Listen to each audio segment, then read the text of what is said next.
Cool. I like that countdown. That was cool. That countdown was cool. So everybody, if you happen to be listening, we're just having a little bit of a warm up before we start. So I'm really pleased to have John Naval with us today. He's somebody that continues to impress me every time we speak. So, and I learn a lot every time we speak. So we're just having a little natter before we start, but we'll probably start officially in 3 or 4 minutes, and Right. keep our fingers crossed that it all works. So, John, let me throw you in the spot. Can you think of a 2-minute story? Oh gosh, I can think of a few. 2-minute metaphor story. Just while we're chatting earlier on to start the thing off. Well, let's see. I work with Richard, so there's loads of stories with working with Richard. Richard Bandler, of course, the co-creator of NLP. And, he tells a lot of his own stories, of course, and I tell my own stories in seminars. But people always ask the simple question, of course, they go, are those real? And I go, listen, if I wasn't there for a few of them, or actually for lots of them, I'd have to wonder myself if they were real or not real. We were in a place one time actually doing seminars, and it was late at night, about 9:30 in the evening. We were done, and he said to me, "I want to get some books and I want to get some magazines." And I said, "Okay." Right. He said, "So there's a bookstore down the street. Can you take me there?" I said, "Sure." So I take him there, and he goes next door to the supermarket, and he grabs a shopping cart. And I'm thinking, what are you going to do? What are you going to do with the shopping cart? He said, "Well, I don't know how many magazines I'm going to buy yet." I said, "Okay." And I'm not joking, he had to put a couple of stacks of magazines in that shopping cart. And the woman, when she checked us out, she looked at all these magazines and she goes, "You're going to read all of those?" He said, "Yeah. I mean, I'm not going to read. I'm not going to memorize them, but I'm going to read through them pretty much. I'll probably finish with them tomorrow." And she looked at me, and I said, "I don't know. I'm not in the same room as he's in, but I'll find out in the morning." And so sure enough, next morning I said to him, had to be about 9 o'clock in the morning. I said, "How'd you do with all the magazines?" Had to be a couple of $100 worth of magazines, a few $100. And I said, "How'd you do with the magazines?" He said, "Yeah, I got through almost all of them." He said, "I had one left." I said, "One? How come you had one left?" He said, "Well, I had to use it in the library, before I came down to do the seminar." And I thought, he's kidding me. And I said, I think you're just pulling my leg on this one." He said, "Pick a magazine." Picked the magazine. They were dog-eared. They were written in. They were highlighted in little sentences and stuff like this. It was a pleasure and an adventure actually traveling around with him, and it was a good thing because I learned lots and lots of things from him. I will believe it. Yeah. Okay. What I'd like to do is, it's a couple of minutes past. I'd like to start on time because people can always view the recording if they miss the first bit. So firstly, I would like to welcome everybody that's watching to us. Really glad you could join us. We're going to be talking about timeline, past, present, future, which is one of my favorite things in NLP. And I'm absolutely delighted to have John Naval with us because every time I speak to him, I learn lots more. And of course, I should have learned it a long time ago, but I'm sort of have enough practice that I now understand what I'm hearing. Well, I learn a lot from you too. I know I've said that before, but I want to say it again. I do. So, John, would you like to give everybody we are going to talk about NLP, and we are going to talk about timeline, which, as I say, is one of the most exciting topics in NLP. But John, would you like to introduce yourselves and just give people a bit of a flavor of who you are, what you do? Yeah, sure. I've been with NLP doing things for probably close to 40 years now. And trained with different people, and a lot of them with Richard Bandler, of course, but I've also trained with other people. My focus was actually on business. There were a lot of people out there already doing, personal change work for people, and for lack of a better word, therapy and things like that. But I started out back in the early 80s, and I was in a company. I was a manager in a company. And I got interested in NLP only because a flyer came past my desk, not because I thought I had to straighten my head out or anything, although that helped in the long run anyway. So I did a lot of corporate corporate work, and got to use a lot of the technology, if you will, inside of the company. So I also run the Society of NLP internationally, which means I don't even know how many trainers. I'd have to go count them again. Probably a few hundred trainers around the world. So I manage those offices. I don't manage them. I mean, they're not employees, but we help them to remain successful is what we do. I've been doing this for a long time. I love it. People ask me sometimes, they say, what would you be doing if you weren't doing NLP? And I say, I don't know. I might be in prison for all I know, because, it depends on how you all grew up. And I grew up in New Jersey, which was great, but there were a lot of opportunities to go down the wrong way in New Jersey, of course. But I managed to keep in the lane of keeping it straight, keeping it going, and staying out of trouble. Thanks to my parents, actually, who kept a real close eye on me. But I also learned a lot of things. There's nothing better for someone growing up to have when they grow up with what's called really awareness, situational awareness, that kind of thing. As a matter of fact, I've told people over the years.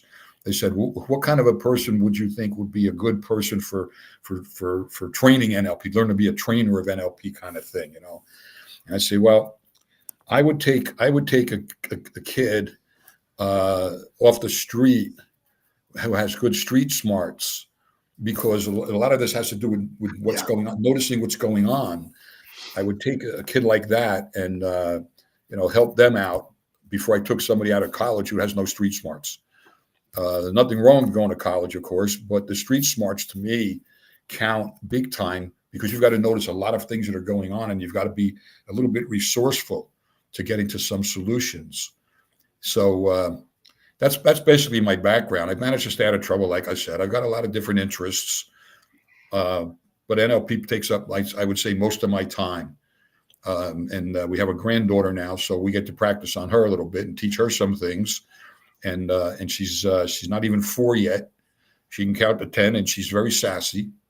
And actually, she's extra sassy, but she asks really, really super questions, even for a 4-year-old. So that just tells me that her parents are trained, so they know how to teach her. Basically, they're going to be doing some homeschooling.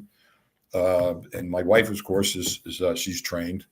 And so this young child, I don't want to know how well she's going to be doing when she grows up.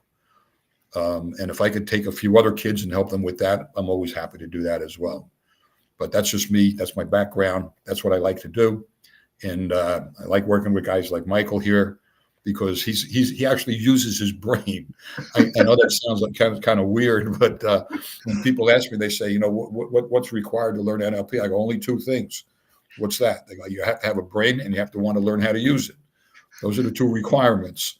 And if you're dedicated to that, want to learn to use your brain, then come on in and join the boat, and we'll learn all kinds of things. So I was just talking with a police officer just yesterday. He's actually it might be a sergeant or a lieutenant, and he's in charge of training at one of the big police departments here in Florida. I'm in Florida now, and I said to him, "So tell me what you do."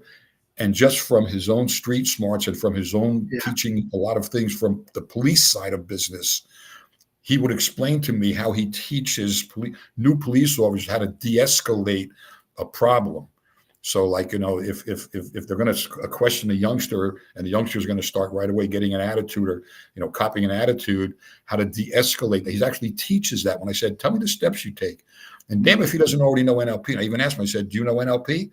He said, "No, I've heard about it, but that's why I wanted to talk with you, because I know you do this, and I wanted to learn more about how I can learn to do more of this." But here's a guy who, just through his own living on the street, basically as a police officer, learned how to de-escalate things that are important to de-escalate. Doesn't sound like a very exciting kind of a thing, but I can tell you how critical it is, because police officer pulls someone over in a car, they don't know what can happen. But he's already forewarned, forearmed, and ready to go with a set of skills. And so those kind of things, they just tickle me. I just love them. Excellent. Excellent. Yeah. Okay, if I can bring us back, if I can remind anybody looking, I do one-to-one NLP training and I do one-to-one leadership coaching. And if you want to know more, I can tell you later. But thanks for watching. Really delighted we've got John here. John, what short answer to this question, what are timelines? Why do you think they're so useful? Or why do you think exploring them is so useful?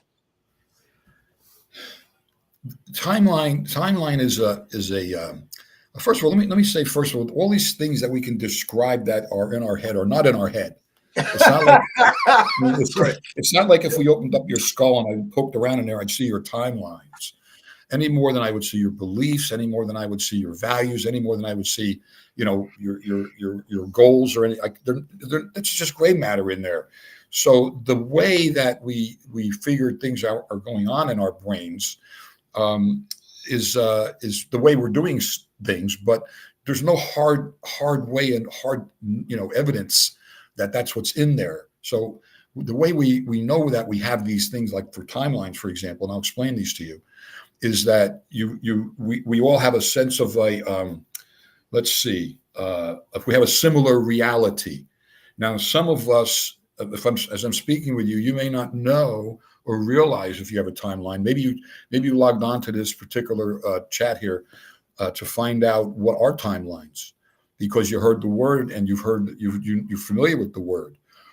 Well, the fact of the matter is that we use, in order to organize our memories, I'll make it as easy as I can, in order to keep our memories organized in our brains, and I've spoken with a couple of neuro doctors, but they don't really know necessarily how some things work, but they do know they work. And I understand that we store our memories in our brain, and we store future memories. I know that sounds kind of weird, but you remember what you're going to do tomorrow. So that's a memory. And then we have what's going on at the present moment. And then we have past things, past memories, past projects we may have worked on, or, whatever, past school experiences, things like that. But we organize those in our brains. So when I say organized, we organize them, first of all, in a space, like spatially. So I don't know how yours are organized, but let me give you a couple of examples. If you take a look at your life, basically, and I'd say to you, what are you doing tomorrow? What are your plans? Or what are your plans next week? Or what are your plans next year? Or what's your 5-year plan? All those things. You know where those are in your brain, but it's not like they're over here. You would think, oh, when I think about the future, and you're going to point in front of you, for example, to where that is. And if I said, oh, have you done this before? You go, oh yeah, I did it a few years ago. So you're going to point spatially. And you're going to do it like this out here. Even a lot of people will do that, but it's what do we do with it in our head, in our brains? Now, the reason I really like timelines is because from a business perspective, we use timelines. In other words, if we were working on a project, right, your boss might come to you and go, what's the timeline on this project? What's the ETA? Blah blah blah. When is it going to be finished? And you're going to look out into that future and have a projection. Things like this. This is what 5-year plans are all about too, which I always laugh about, because I go, 5-year plans are only good until the next big boom. And then when that next big boom happens, that 5-year plan just went down the drain. And, you're going to be thinking about what's our next 30-day plan, just so we can keep our heads afloat. But the fact of the matter is, you've got to do all of that in here with in your brain. So if you have a good idea in how your brain works and organizing time, I like to refer to it as, and then there's the present moment, by the way, which is, you'll hear people say, well, you've got to be in the moment. The best thing to do is be in the moment. And there's a lot of truth in that under certain conditions. But when I ask you different questions, like I can ask you questions for you to access things in your past. I can ask you questions to access things in your future, even though they haven't occurred yet, because you're planning them. But they're in there spatially in a location in your brain, and you will reference those spatially. Now, some of this seems like it's a little bit, esoteric in a way, but I can assure you it's not esoteric at all. It's a good way of knowing how people plan. What if I said, and even when it comes to priorities of things, like priorities are not based on time management. It's not based on time. It's based on priorities. And you can reference something in a timeline. Like if I said to you, tell me the top five projects you have. You might show me with your hands. I know it's a little difficult, on a screen like this. You might say, well, first I got to get this done, and then I can do this one, and then I can do this. And I'm showing you what it is from my perspective, but you're showing me in terms of time. Well, I got to first do this, and I got to do this, and I got to do this, then I got to do this. Now, some people, when they describe it, they go, well, first I got to start this one, but once I get this started and I get to this point, I can start this project while this one's still going on. Now you know how they multitask, you see. So there's a lot to this timeline business. Okay, let me just sort of break this down a little bit. If we're looking at the future, and I say what I want to do is break this talk into the future, the present, and the future, the present, and the past, because there are advantages in looking at all of them. But when I started this, I found the future was the most demeaning one. If you wanted somebody to rehearse a positive future, to come up with almost the experience now of a positive future, so they were motivated for it, and they had a view of where they were going to, because I think direction is very important. What would you advise people do? How would you start? Okay. Well, you can, if you think about it like this, if at the moment in your timeline, let's say you're in the present moment, yeah, that's always possible. Anything you're doing, when you're doing it, you're actually in the present moment. Even if I said to you in your mind, go to tomorrow, but I want you to be there tomorrow. Where, in other words, I'm putting you in tomorrow into a space that's tomorrow. You're still in the present, even though in your mind, even though spatially you're in tomorrow. So I mean that's a kind of an odd thing to think, but let me try to explain it to you this way. My son would do this in high school once he learned timelines. They were doing a play, and the children were worried, of course, that they might forget their lines. So he had them learn all their lines and then go, and without even going to practice the lines again and again and again, he did it a few times with him, and even over a few days. Then he had them go to, because there's a certain thing about how you feel, that the emotions you have at a time when you're being successful, those things are good to have, So to go to after having already done something and then looking back and looking at the things you did to get to that particular moment in time, that pretty much makes it work, because most people aren't aware of how they're going to feel. They get worried, they get nervous, they get anxious, they get to a states of different anticipation, whatever the case is, but they haven't gotten to that, past that point yet. I have a saying, I tell people, I go, listen, you ever notice it's always easier to do something the second time? And that's true. Okay. I remember diving as a kid. I always wanted to dive. And I go up on a high dive board anyway. And I back down the ladder.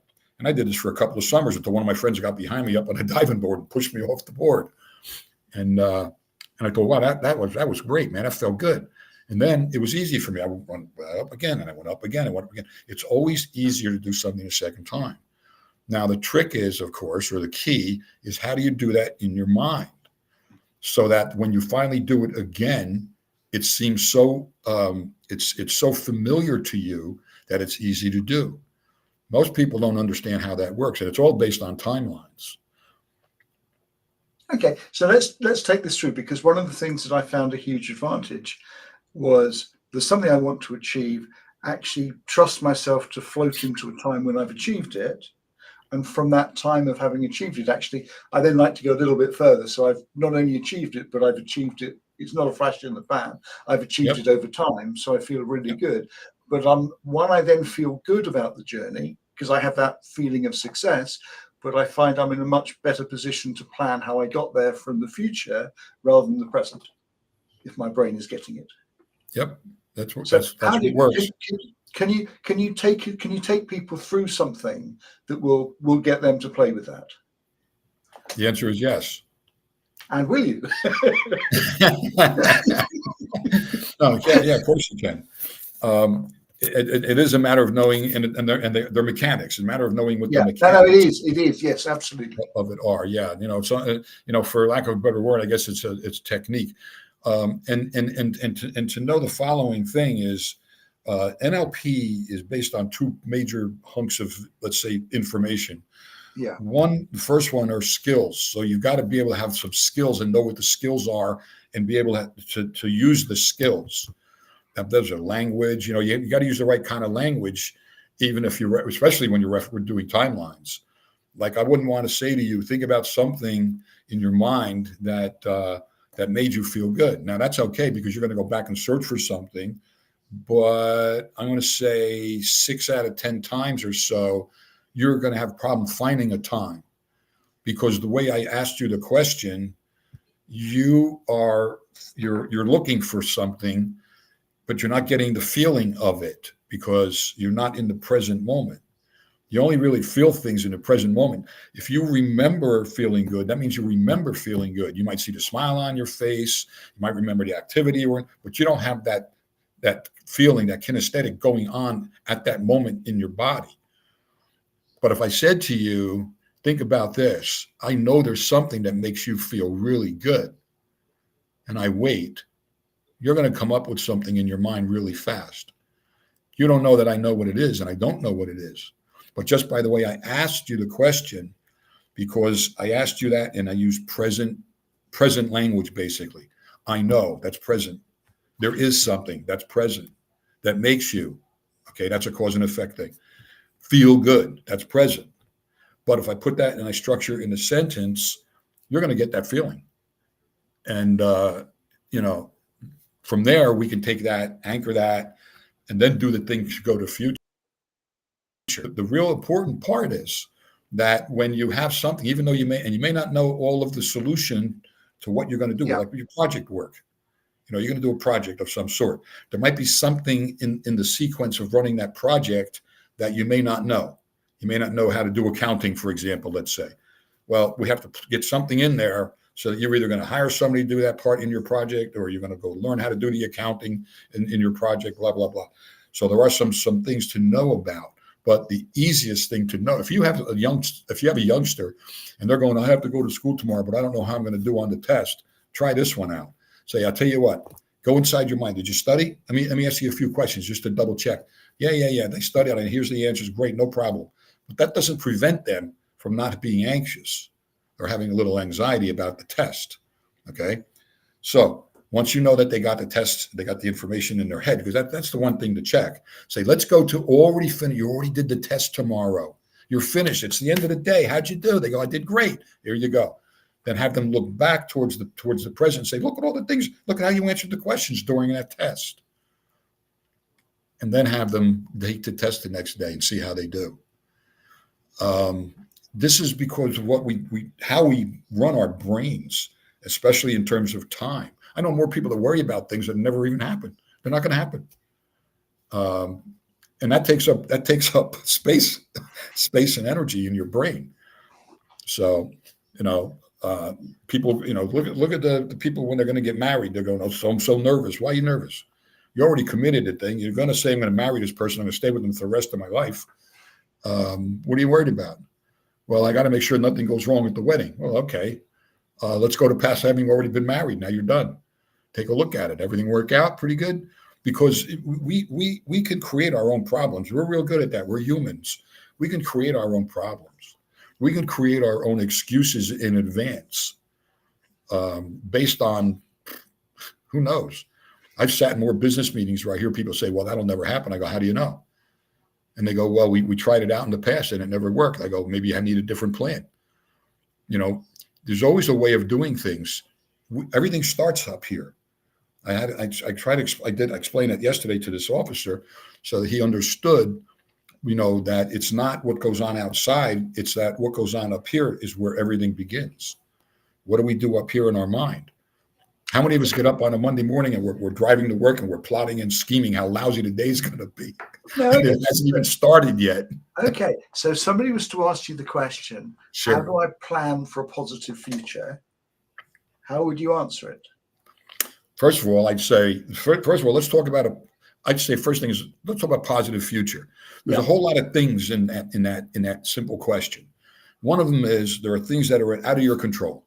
Yeah, Out of your control. absolutely. Okay. Hey, listen, I have an election coming up here in the U.S. And that election is out of my control. I'm going to vote for who I want. Hopefully it works out, kind of stuff. Yeah. But the positive future then is like, okay, what am I going to do if my candidate doesn't win? Am I going to be a soursop? Am I going to, talk crap and stuff like this? Or I'm going to say, listen, I'm going to do the best I can with what I have to work with here. So that's another part of the one thing that we don't teach people. We kind of say things as we're growing up. People say things to us that basically say, listen, in 10 years from now, it's not going to matter, And what we like to tell people is, why wait? Why wait the 10 years? You can plan in your mind that, as we say, shit's going to happen.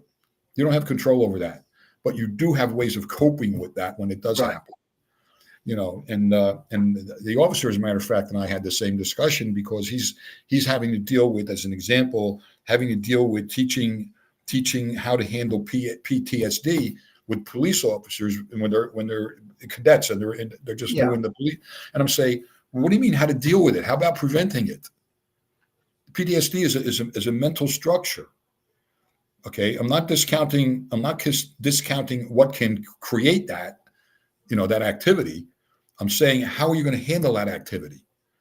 Because two guys or gals or whatever can be in the same situation in the same activity, and one's not going to handle it real well, and the other's going to handle it like a champion, because it's all up here.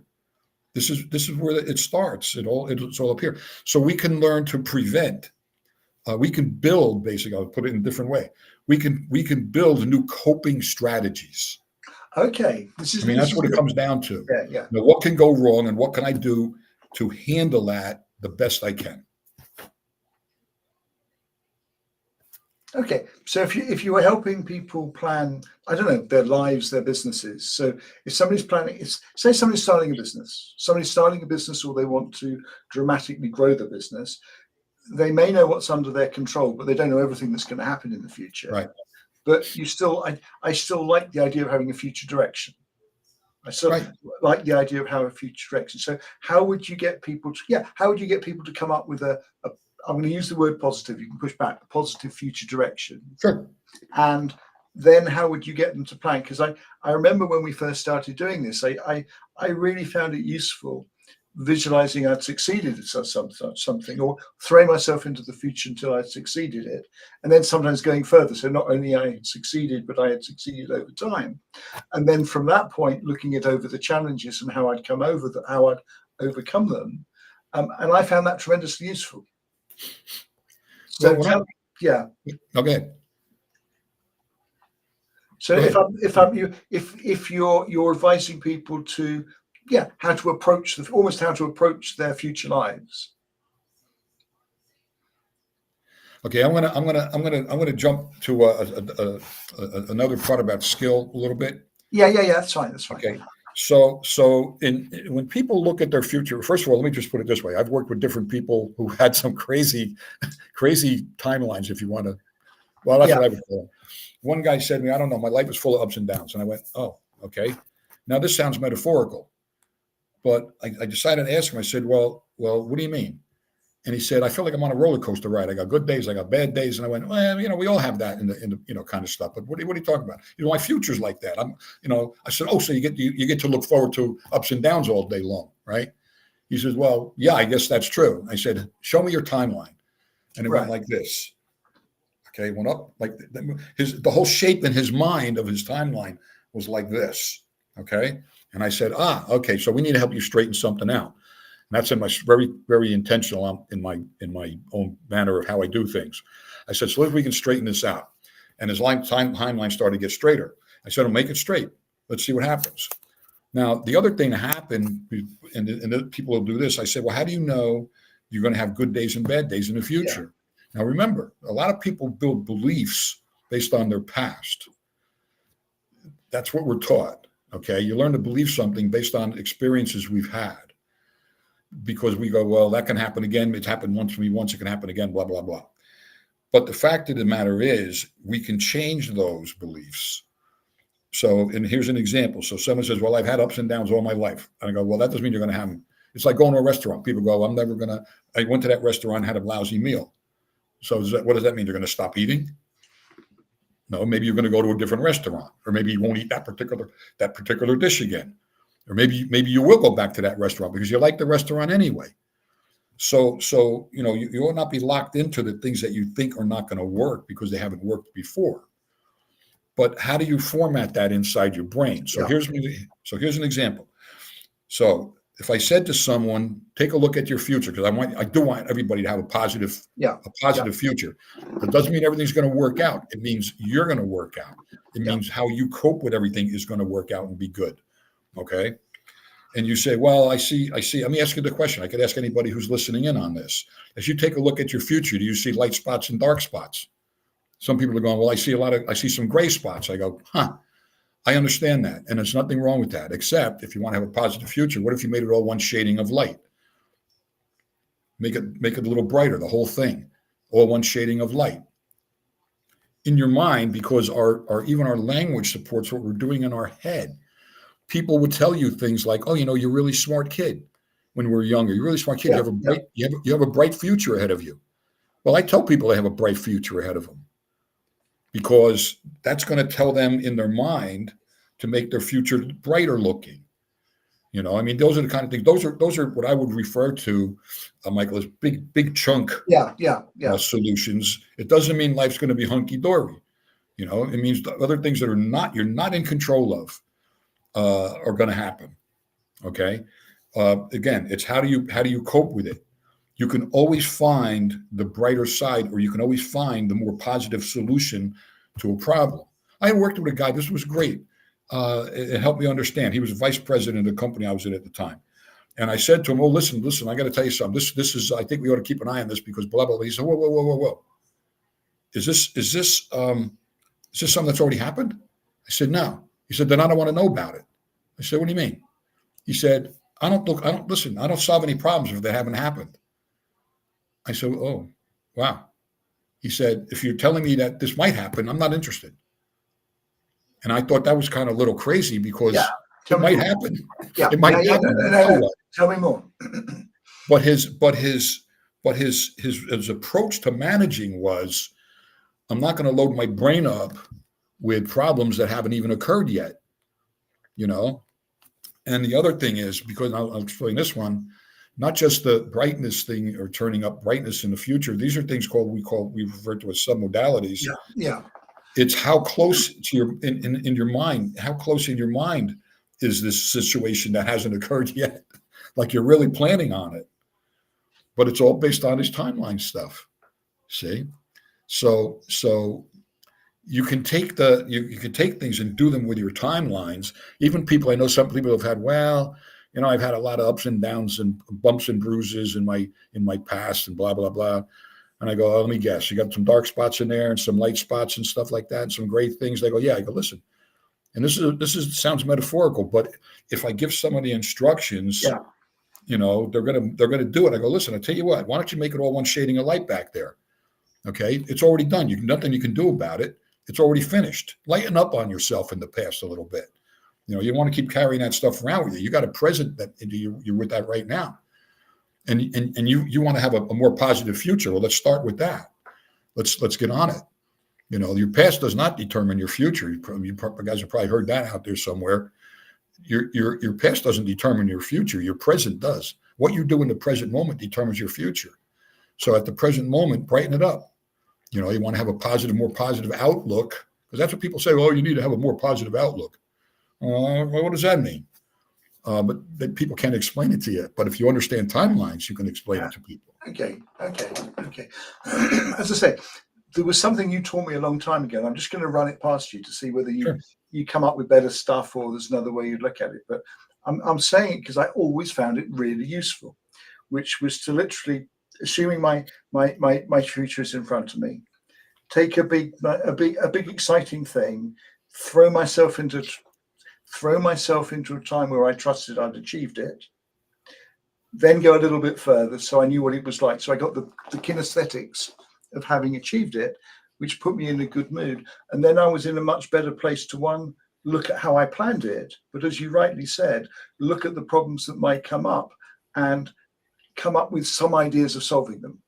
So when I was hit by a problem in the future, I always knew what to do next. So That's I didn't know everything to do, but I always knew the first 3 steps, which might have been ask people, it might have been whatever it was. But I didn't get it. It's like I didn't become like the rabbit in the headlights. right. I always knew the first steps to take if I was hit by any problem. That's right. So what we did at that time was Yeah. you created actually Yeah. a strategy for dealing with what happens if shit happens while I'm working on something. Yes. Yeah. Yes. But what was important actually for you to do, because you wanted to, does if I could see the first 3 steps, Yeah. the rest are going to start to fall into place, even if I don't know what they're going to be. No, absolutely. And I'm sorry. I'm finding from reality now, if I know where I want to go, and I have a rough plan. Too much planning I don't think works, but I've got a very rough plan and a direction, and I start doing stuff, it then becomes apparent what I'm going to do next. Yeah, pretty much. You got to be in a good kinesthetic place, because your brain likes that too, and not just when I say kinesthetic or good feeling, it's not just in your gut. Your brain is connected to the rest of your body. And I try to explain that to people. And then there's this thing called the enteric system that is part of your emotion system, by the way. Dr. Barnard back in the 60s, when he did the first artificial heart, was very clear to tell people, he said, listen, I don't know what's going to happen. It might keep them alive. We really don't know for how long, yada, yada, because the fact of the matter is, once I take that heart out, there are brain cells that are going to be missing. Because your heart has some brain cells in it, blah, blah, blah. And when I heard that, this was maybe in the early 70s when I heard it. I know he did it in the 60s pretty much. I was like, wow, well, that's really good to know. So there's other brain cells in other parts of your body. There's things we don't know. There's things we don't understand just yet about how we operate. But this timeline thing, because I use it myself, Okay, take us through an example where you've used it yourself. Well, okay, so here, I use it for my own planning, first of all. Yeah. And someone taught me something. They didn't teach it to me as they were teaching it to me. They were explaining to me something that happened to them, and as they explained it to me, not knowing. They didn't know NLP at the time, by the way. Yeah. I was just picking up, well, that's this in NLP. This is that, and that, and that. And I said, wow. See, I have this crazy belief that if you know that something can go wrong, you can take an action to do something about it or avoid it. I mean, I'm crazy like that. I believe that if I know, as long as I know. And they told me, they said what happened was that they were planning on getting married, all this stuff. And the guy, he got killed inadvertently. I'll just say it just like that. He got killed. Unfortunately, he was carjacked actually, but he died. So, and this person was devastated. Of course, I understand all that. But later on, I was talking to her, and I said to her, but you, I mean, you were planning on marriage. That had to be like really, really crushed you. She goes, yes, it did. But she goes, but on some level, I didn't think we were going to end up being married. I said, that's called intuition. Yeah. I said, based on what? Shows I could never really see the ceremony in my future. And I thought, holy crap. Now, doesn't mean that she could have saved him, or maybe she could, I don't know. But she could have at least had a little bit more, at least in my mind, this could happen. This is where I was talking with this officer again yesterday. I said, a lot of these guys, they go in, they want to be in law enforcement, and we know what the profile is. It's the excitement, it's this, it's that. They want to help people. There's a whole combination of really, really a good combination of characteristics of these people, but they don't realize that they can get hurt or killed. So this whole PTS thing, blah, blah, blah, doesn't mean they can prevent, but they can maybe be a little more careful going into situations, right? I'm not saying she could do that, but I started thinking, aha. So if I may not see may not be able to visualize a situation that I want to happen, I'm either going to see if I can't clarify it. Maybe I need more information because there's different ways of clarifying. And if it still doesn't clarify, you know what? I'm going to give it up. No, I think there's something very important in here, because I say, when I've been playing with this exercise and I've successfully thrown myself into the future, then I felt good about it, then I can plan it, etc., etc. Exactly. On the assumption that I've been able to, without faking it, without trying too hard, I've been able to create a positive feeling of what it's like achieving it. Yep.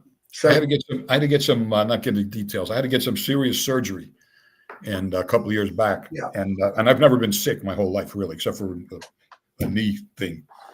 And going into the surgery, my family was worried. They go, "Oh my God, what happened?" I go, "Listen, don't plan for me. Just don't plan for me, okay? I'll see you when I'm done." And they go, "How do you know?" I go, "Because I can see me seeing you when I'm done." You know, and I planned it all that way. It was a very unique experience for me, of course. But the most unique parts were that when I came out of the surgery and my family got to go see me in recovery, they looked at me and the nurse was standing there just staring and said, "I've never seen anybody come out of surgery like this. He looks better than when he went in." Now, does that the way I planned everything was going to be okay? And the other most incredible part of that experience, and still is to this day, was as I came out of the thing after a day or two of the drugs they gave me to whatever, I had no pain, which I wasn't sure if I was going to have pain, but I didn't have any pain. So when I saw me coming out, when I was going to be done with this particular surgery, life was going to be great. And you look at what I'm doing with my hands, you can see what I do with my future. Everything was going to be good. So to me, I must have already really pre-planned that, not realizing, because I didn't sit there going, "Oh, wait a minute, I'm going into surgery any minute now. Let me get my NLP in line here." Yeah. No, it was all quite natural to me that I'm gonna come out. Everything's gonna be great. Screw that any problems they might be thinking about, yada yada yada. But so that's one way. And in retrospect, I thought I must have done my own timeline thing, even going in. I don't know. Okay, so let me play this one with you. Is it fair to, and I'm making this up as I'm going along, if I can create a good future, because I think this is true, if I can create a good future which I can visualize, then there is a good chance that it will happen, and I can help it happen by exploring and looking to see how I did it. And what I'm getting from what you said, if I can't predict that future, maybe that's when I ought to leave it. Something's telling me not to go for it, that to play with different futures and come up with the things that I'm comfortable with and I feel good about. And when I've done that, one, there's a very good chance that I can do it, but I'm in a much better chance to plan for it, and therefore it's a much better chance for it to happen. Yeah. Does that make any sense? I'm quite, this stuff in some ways sounds too easy and superficial, but I think there's a lot of, my gut reaction is there is a lot of truth in this stuff. That's the problem with this. It seems too easy. And therefore, learning how to imagine good futures is a worthwhile skill. Absolutely. Yeah. And when I mentioned earlier, because I just realized something else. I don't know if other people would do this. Those of you who are on here. Yeah. When I said, "Listen, if I can't get the clarity on something that I want to be able to accomplish, and I keep trying to get that, and I can't do it, I might even do this." And this is very intentional on my part. I might put it aside, which means it's off my timeline, but it doesn't mean I won't come back to it another time. Maybe I might just come back to it at another time, but I will take it off my timeline.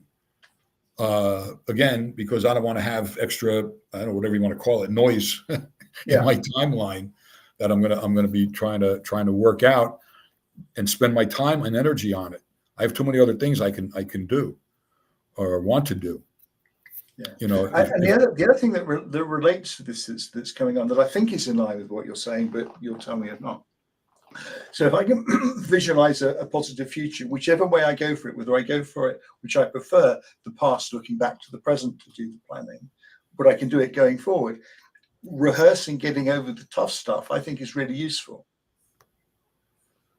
Actually not avoiding the tough stuff, because we will get tough stuff, but actually rehearsing it and working out how I deal with it in advance is very, very powerful.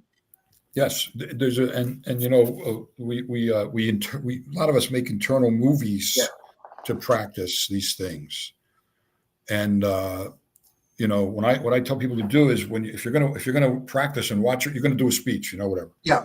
And you watch yourself doing the speech, and you can see yourself, and you can hear yourself, and then what you want to do is you want to step inside yourself. Actually, literally, you want to associate with your own self. So now you can see what you'll be looking at, hear what you'll be hearing, you know, feel what you'll be feeling. Then step back outside and run the movie again. Do you like it, or make some adjustments? Maybe you want to, you know, change the way you're moving your hands, or how you're tilting your head, you know, all these things. But we've been doing this for years. Actresses been doing this for years and years, practicing that.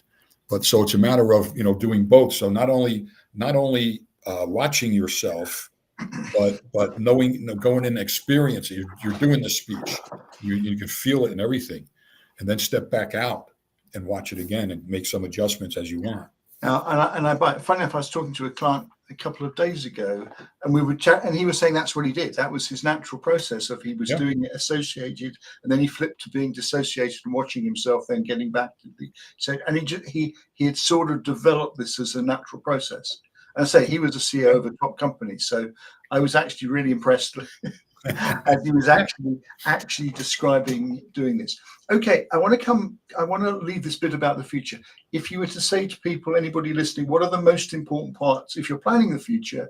What are your top 2-3 tips? Boy, let's see. You know, most people have heard the statement, you know thyself, you know. Yeah. But that's a big word. I mean, that's a big statement. You know, get familiar with how you organize time in your brain. Where is your past? Where is your present? Where is your future? And I ask people, where's the present? Which sounds like a silly thing, but a lot of people, they don't have their present in well, there's a couple of ways of doing timelines, but one is where you're going to be on time for things, and one is where you're not going to be on time for things, how you organize your time. But if you're not aware of how you're using your time in your head, that to me, that's paramount. I mean, that's really an important thing, because everything's going to come back to here. It starts here. So that's number one. Number two is to know that you can change things inside your mind. Nothing's in stone. Absolutely nothing. The way I reference time for people to understand another way of looking at things is we have the present moment, but then we have what I refer to as we have memories of the past, but we have memories for the future. They're both memories. There's only one preposition thing in there that changes. It's either for or of. So you can change things from the past if you really want to.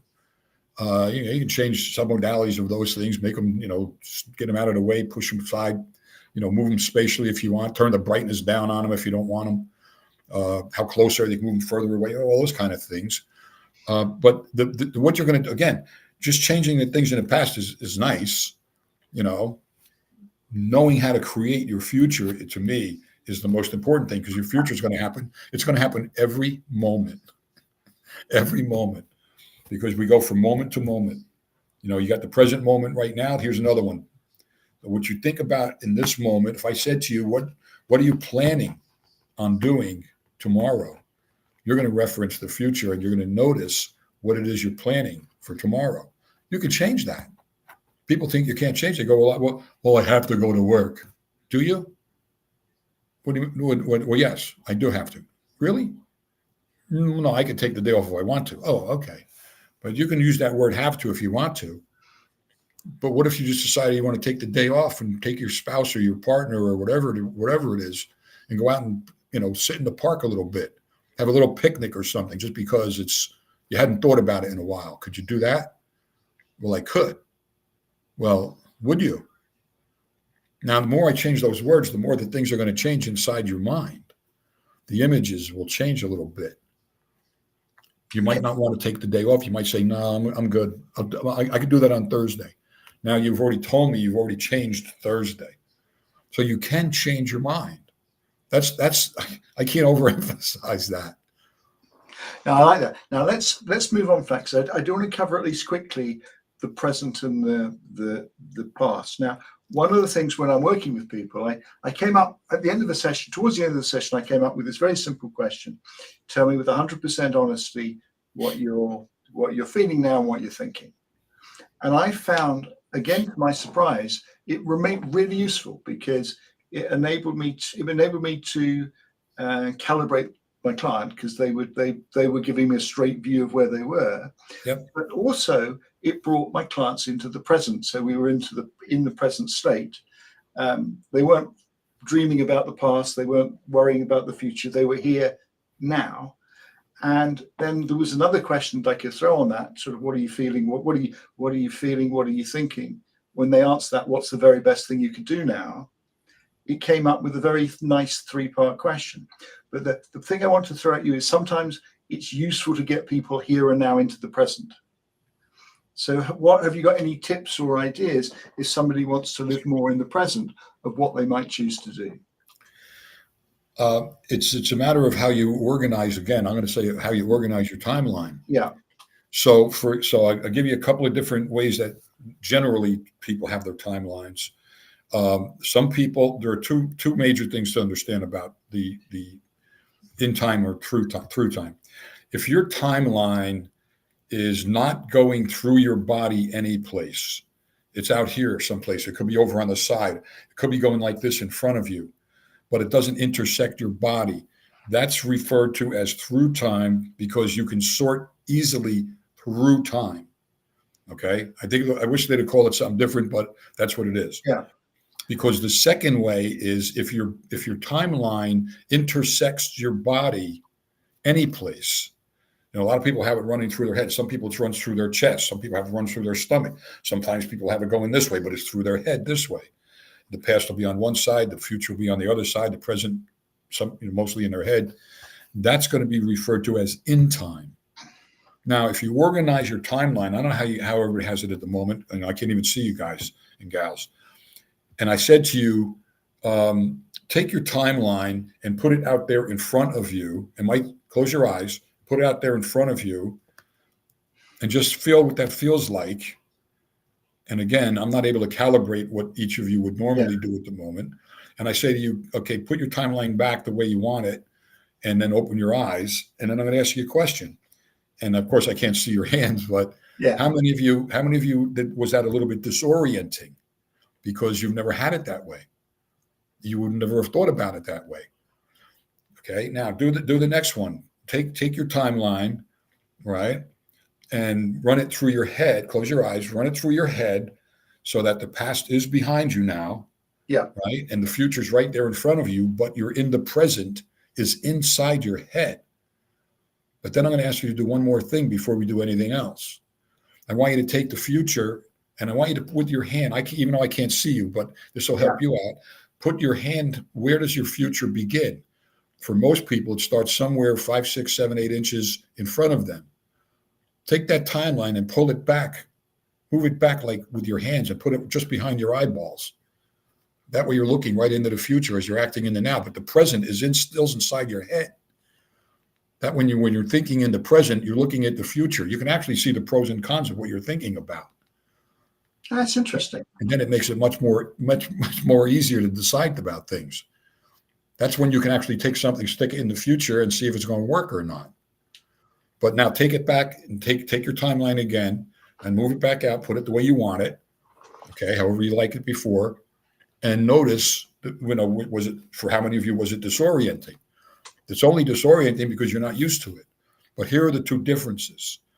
When you're through time, in other words, you're dissociated from your timeline, means it doesn't go in through your body at all. It's outside of your body.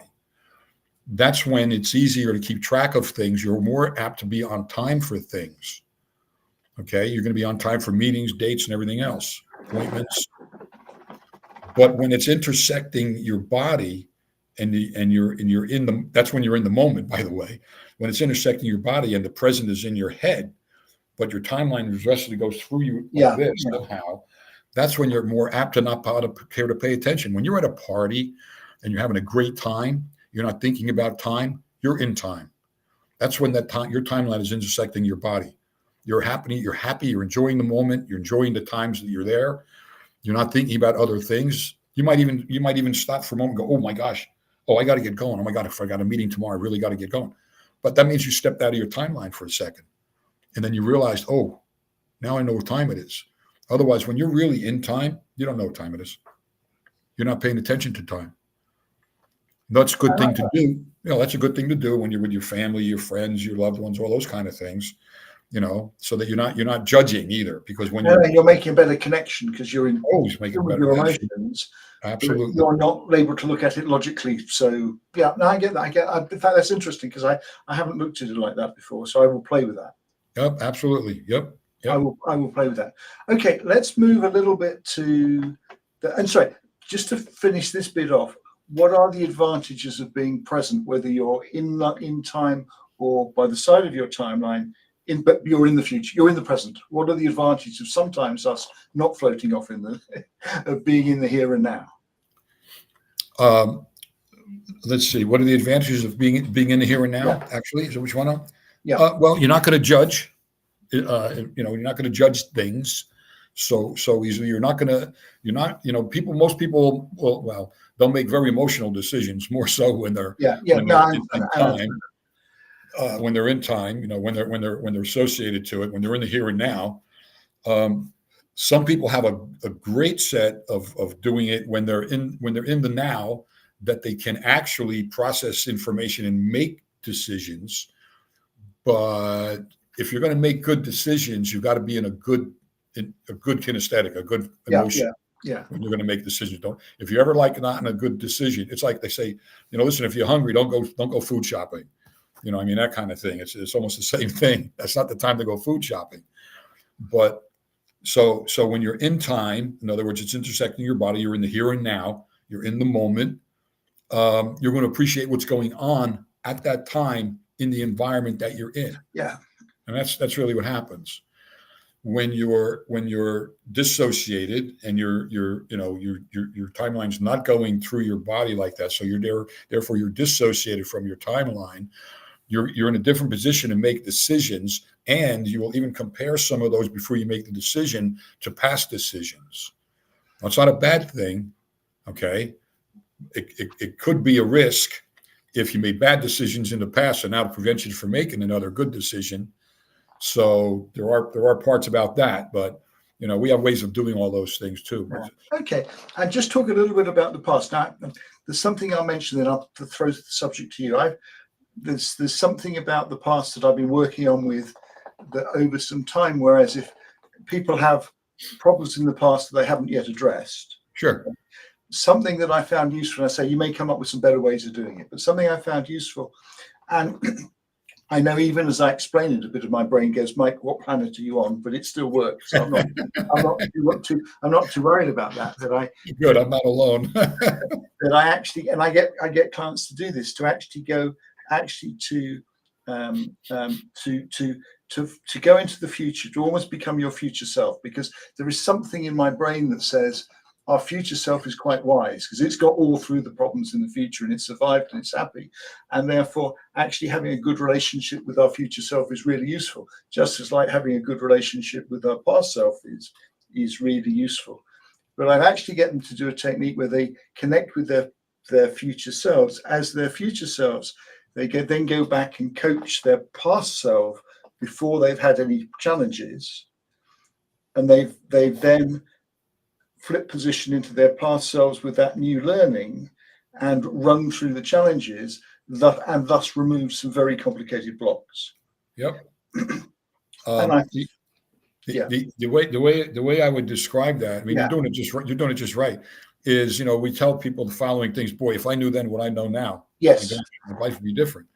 Well, go back and teach it to yourself. No, that's exactly. I know it sounds stupid. No, it works. But some of these things are amazingly effective. Yeah, I couldn't do it here. It takes a little bit of time, Yeah. but we have a way of someone has, especially entrepreneurs, they make these crazy decisions and something didn't work out real well, but they let it affect them. Yes. So well, let's go back and change that decision.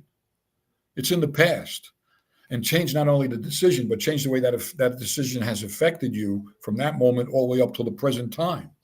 And then we can go test it in the future. Because since you've already changed that one in the past and it's changed what happened in the past, right? Because you went back and you taught yourself. I mean, that's basically what we're doing. No, Then we test absolutely. it. Yeah, then we test it. And if it goes, yep, well, that's good. I'm good now. Great. Now let's go to the future and run it through the future. No, absolutely. And that's, as I say, some bit of my brain goes, this is unbelievable. But another bit of my brain, luckily I can dissociate from that. But I find learning to play with time can be amazingly powerful. It's explorations of the past, the present, the future. Whether you're in time, whether you're by the side of time, it gives you different perspectives and it gives you different ways of looking at things, and it gives you different answers and different emotions and stuff. So you asked me how the third part of what are the third important part. Listen to yourself. Because you're describing when you speak even to yourself, yes, you're describing what's going on inside your brain.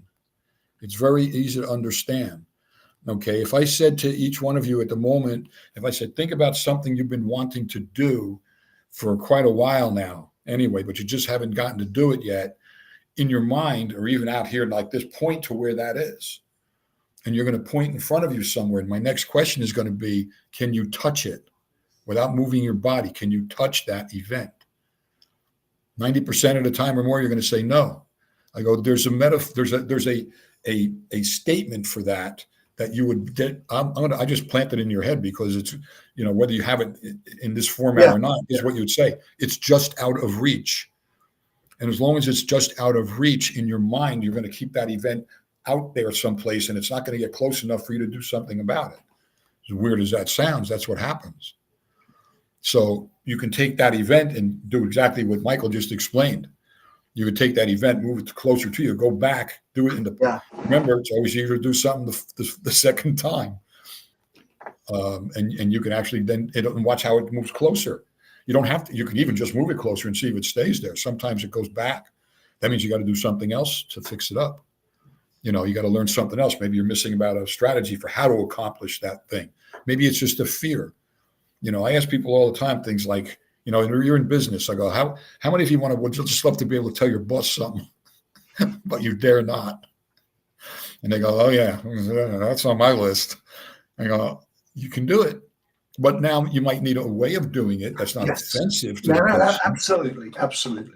But let's pick a way of describing it to the boss in a way that's not offensive. And let's practice that. Now let's go to having already done it. And now take a look back from that point, having already done it, look back to the present and look at what you did to get there. Now let's go back to your present moment, boom, and look at the future. You're going to do it? And they go, yeah. And they do. But they understand they have to be, you can't just go in and tell the guy, you can't call him names, calling your boss an asshole is not feedback. No. However, I think you've got over something that's really useful about NLP. It's being able to look for different perspectives. It doesn't mean that everything is right. You still have to work out how to do it. Sure. But it gives you more information to look at different ways of doing it, so you can choose the best one. Yep. Choices. People ask me, what got me into this NLP thing? I say, I realized I had choices. I didn't know I had. Number one, I didn't know I had choices. And number two, because they go, well, that's you. Oh, okay. I guess I'm stuck with me. All right, I'm fine.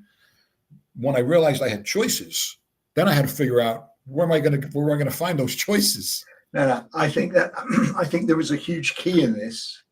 That one of the things about exploring this stuff is it gives you flexibility and it gives you options and it gives you choices. The person with the most toys dies when they win. I'm sorry. The person with the most toys when they die wins. I heard that someplace. Toys meaning choices. No, that's good. We've sort of come to the end of the hour. Thank you very much for this. Is there anything you'd like to mention to the audience that you're doing? I'll mention your website when I drop the note out. But is there anything anything like to plug? Well, I'm not a particularly great self-promoter person, but we got seminars coming up, with Richard, Dr. Bandler, kind of thing. And he's getting a little up there now in age. He's going to be 75 next year, but he's still kicking away pretty good. Still weaves, bobs and weaves, and gets the stories going and helps people to change.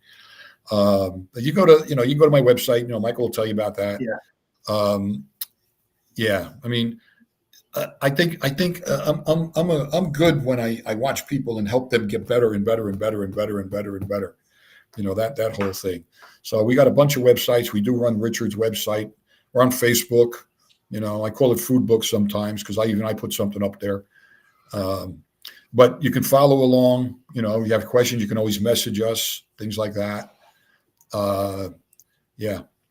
So I'm not one of the, even in our seminars, I don't hawk products and books up there and beat my chest and all that kind of stuff. Not really. But there's one thing I do want to say. Okay. Some of you have been here before, I think. I'm not sure. Let me tell you about Michael. Okay. I've known Michael a good long time.